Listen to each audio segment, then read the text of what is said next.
चलो बच्चों यही सही है, इस पे ज्यादा दिखेगा। y बराबर एम एक्स एक्स अक्ष एवं कोटि y बराबर एम एक्स। आपने एक रेखा का समीकरण पढ़ा हुआ 11 में, सरल रेखा का पढ़ा होगा। y बराबर एम एक्स प्लस सी, जहां m क्या होती है, प्रवणता है, ढाल, स्लोप कहते हैं इंग्लिश में, और c जो है तो y अक्ष पे चली गई दूरी है, y अक्ष पे कटा अंतःखंड, ऐसे करके एक लाइन जाती है ऐसे। जहां m क्या होती है, प्रवणता है, ढाल है, m बराबर होता है tan थीटा, जहां थीटा होता है x अक्ष की धन दिशा से बना कोण, ये वाला, और ये वाली दूरी जो होती है वो c होती है।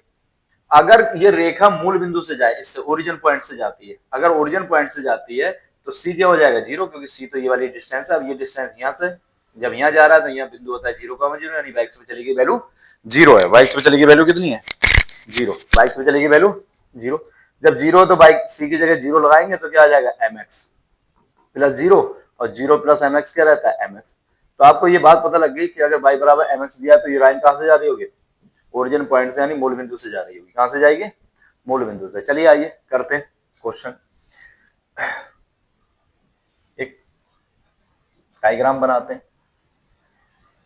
ये हमारी एक्स अक्ष है बच्चों, कौन सी अक्ष, एक्स अक्ष, एक्स अक्ष। और ये हमारी क्या है, वाई अक्ष है। क्या अक्ष है, और ये बिंदु जो है ये मूल बिंदु है, इसे कहते हैं हम ओ, इसके निशान होते हैं 0,0। ये सभी को पता है, ओरिजिन पॉइंट होता है, मूल बिंदु होता है, 0,0 होते हैं, और इससे होकर एक जा रही है बच्चों रेखा ऐसे, सही है। एक रेखा जा रही है, कह रहे हैं y बराबर एम एक्स और एक्स अक्ष, एक्स अक्ष कौन सा है हमारा, ये, और y बराबर एम एक्स क्या है, ये।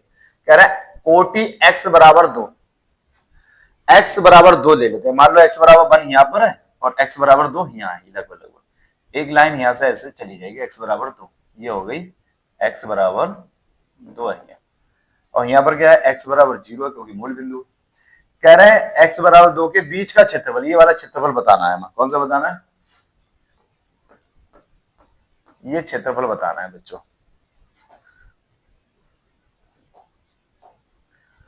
कौन सा क्षेत्रफल बताना है,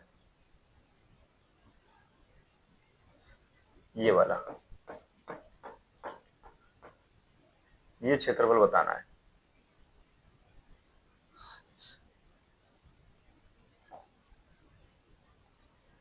ये क्षेत्रफल बताना है,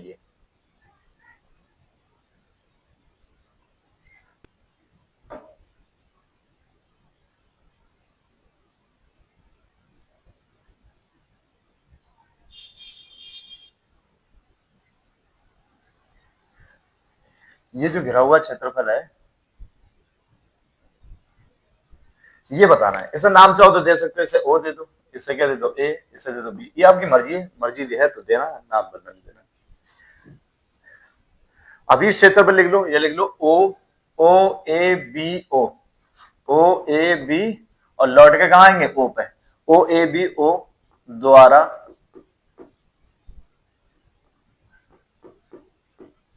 घेरा क्षेत्रफल। सोल्यूशन है ये, ओ ए बी ओ द्वारा घिरा क्षेत्रफल। x बराबर लिमिट कितनी है, 0, और x बराबर कितना है, 2 है। जब ये x अक्ष द्वारा घिराते हैं तो इसका फार्मूला होता है, इसके कुछ फार्मूले होते हैं, आपको फार्मूले याद रखने की जरूरत नहीं है, वरना फार्मूले याद रखना पड़ेंगे आपको। लिमिट क्या है, x बराबर 0, और यहाँ पर x बराबर 2, ये लिखना है तो लिखो, वरना ऐसे लिख दो आप डायरेक्ट। लिमिट जा रही है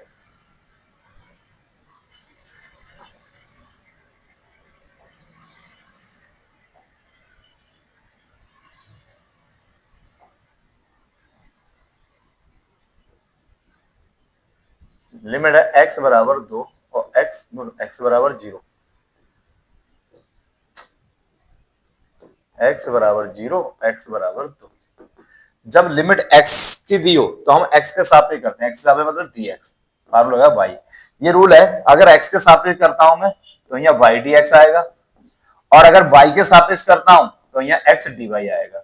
जिसकी लिमिट दी होती है हम उसके सापेक्ष करते हैं, या जिसकी लिमिट हमें निकाल सकते हैं उसके सापेक्ष करते हैं। तो ये साफ साफ कह रहा है x के लिए कोटि, जहां x बराबर 2 दिया, जिससे मतलब लिमिट 0 होगी, तो 0 से 2, और क्या करेंगे x के सापेक्ष, तो फंक्शन क्या है, y का करेंगे, x बराबर 0। अब जी x लिखने की जरूरत नहीं है, आप ऐसे लिख दो, y की वैल्यू लगा दो, यहाँ कितनी है, mx, और ये dx ऐसे की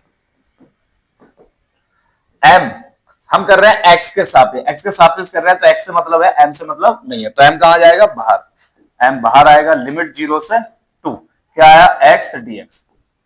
अब आप सब जानते हो एक्स dx का जो समाकलन होता है वो क्या होता है, एक्स की पावर जितनी होती है उसमें एक और जुड़ जाए, एक है तो दो हो गई, और पॉइंट में जो पावर ऊपर होती है वही नीचे आता है।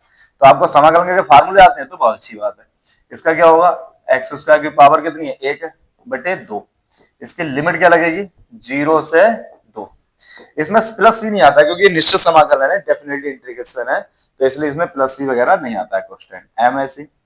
जब लिमिट लगाते हैं तो ये वाली कहलाती है अपर लिमिट और नीचे वाली कहलाती है लोअर लिमिट। आपने समझा पढ़ रखा होगा पहले निश्चित समाकलन में, अब तो हम समाकलन का अनुप्रयोग कर रहे हैं बहुत आगे। तो हम क्या करेंगे, पहले अपर लिमिट लगाएंगे एक्स की जगह, ये एक्स के मान है दोनों, हम एक्स की जगह रखने हैं, तो एक्स की जगह मैं क्या रखूंगा, 2 स्क्वायर ऐसे की ऐसे। ये रूल होता है कि पहले अपर लिमिट रखते हैं फिर माइनस लगाते हैं अपनी तरफ से, इनका माइनस होता तो वो अपना काम करता, हमारा माइनस अपनी तरीके से लगता है, यानी कि हम अपना माइनस लगा रहे हैं, माइनस होता तो माइनस क्या हो जाता प्लस, लेकिन हमने क्या लगाया, अपना माइनस, और फिर एक्स की जगह लिखते हैं लोअर लिमिट। समझ गए होंगे आप कि पहले एक्स की जगह अपर लिमिट रखते हैं, एक्स की जगह 2 रखा है, स्क्वायर ऐसे की ऐसे, फिर अपनी तरफ से माइनस लगाया, फिर एक्स की जगह रखेंगे 0, स्क्वायर ऐसे की ऐसी, और अपॉइंट में 2 ऐसे की ऐसी रहेगा क्योंकि इससे कोई मतलब नहीं। ये एक्स के मान होते हैं, 2 के थोड़ी नहीं है, एक्स के मान है तो एक्स की जगह ही तो रखेंगे, सीधी सी बात है। एम ऐसे की ऐसे, 2 का स्क्वायर होता है बच्चों 4, 0 का स्क्वायर होता है 0, तो 0 की कोई वैल्यू नहीं है, बटे 2, और 2 दूनी 4, तो क्या है 2, 2 की एम से गुणा करेंगे 2m, और यही बच्चों क्या हो गया हमारा आंसर, अभीष्ट क्षेत्रफल। क्या होगा ये, अभीष्ट द्वारा घिरा, ऐसे लिखते हैं आप, ओ ए बी ओ द्वारा घिरा अभीष्ट क्षेत्र। अभीष्ट का मतलब होता है भाई अभीष्ट क्षेत्रफल। तो मुझे लगता है ये समझ में आ गया होगा, चलिए आगे बढ़ते हैं।